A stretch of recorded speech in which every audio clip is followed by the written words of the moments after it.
Hi, Romin. How are you? Good, sir. How are you? Good. Hey, nice to meet you. Nice to meet you as well. Thanks for taking the time to spend with me today.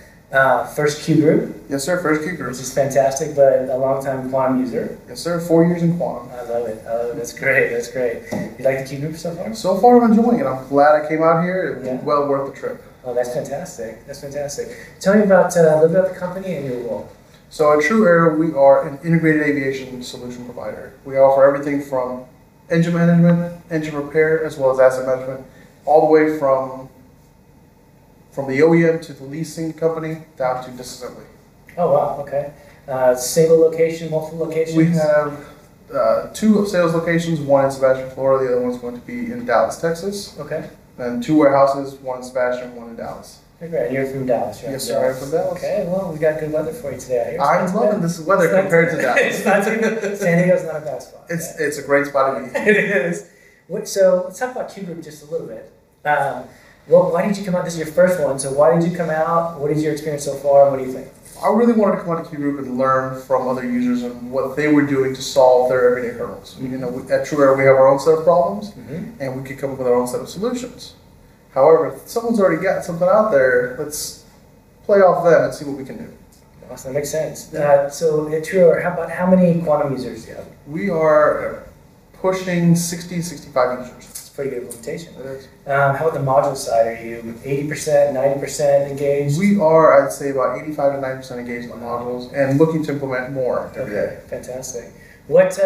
So, you know, from a module perspective, what are you looking to do next? What do you think? What are you going to take on? What makes sense to your business? For the business as a whole, it's looking to expand into contracts and warranties. Because we are expanding into more engine leasing, more airframe leasing, it makes sense for us to have other modules that can communicate within each other and track our contracts, track our delivery terms, so on and so forth. It makes sense.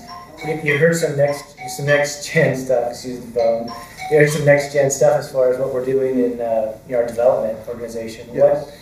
Anything exciting for you there? The most important thing I'm excited about is going to be the mobile applications. It makes it wonderful for our traveling sales team as well as myself. When I'm on the road like this, I can get into quantum and do what I need to do. That makes sense. Now, the 3 that we have kind of lined up right now is we've got the mobile tech, right? We've got the mobile imaging coming, mobile shipping and receiving, and then this mobile seller thing. Correct. Those are kind of one of the queue. Are you looking at mobile tech as well, or is just the mobile seller kind of thing? We're looking at the imaging and then mobile selling as well. Okay. And long-term goal is to get into the receiving. Okay, that makes sense.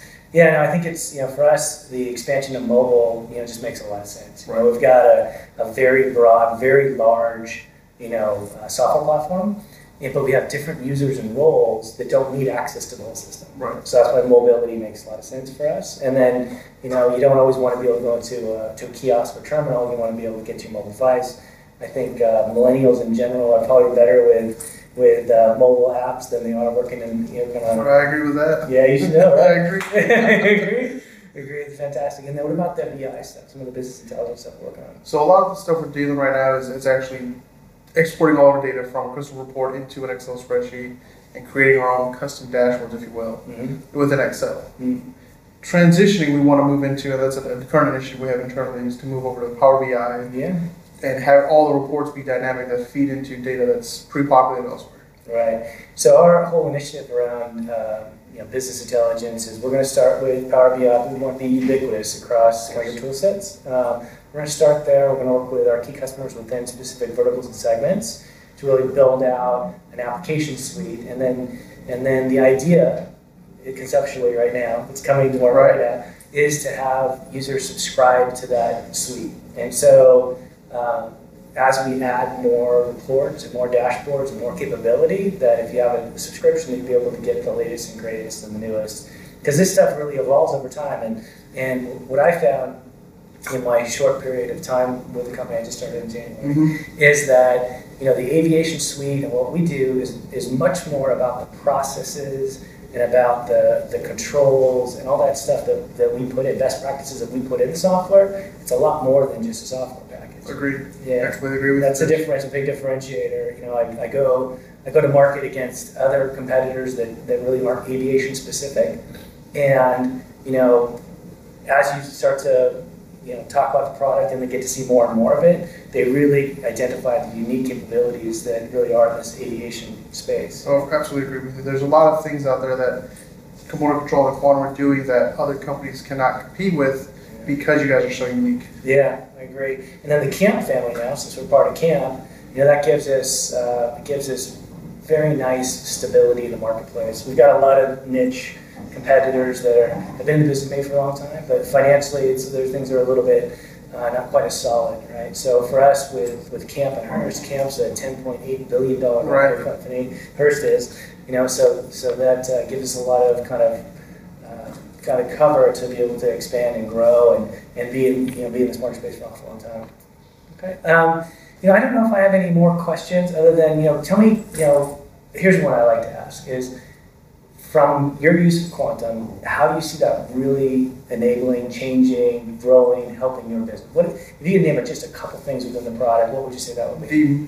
For me, the most important and the most beneficial feature every day is the shortcut keys. Shortcuts. It's one of those things that gets overlooked all the time. Nice. However, it lets me I know what mouse buttons, what keystrokes to hit, and my data's there. Yeah. I don't have to worry about, okay, do I have to go here or here? I know the shortcuts. And the other thing is something that's more behind the scenes, that it's the relationship base. All the tables are interrelated. I can go from my sales order screen to my purchase order screen, back to my repairs, all within 2 seconds of each other.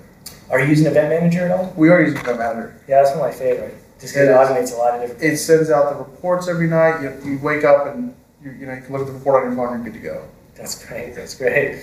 Anything else you want to tell me today, or any questions? Or at this point, I have no questions. I know that the Q group's got a lot of information being passed around, so I'm looking forward to seeing more. Yeah, I really appreciate you being here. It was great to meet you. Nice to meet you. Thank you for having me. Thank you. Appreciate it. Awesome. That's good.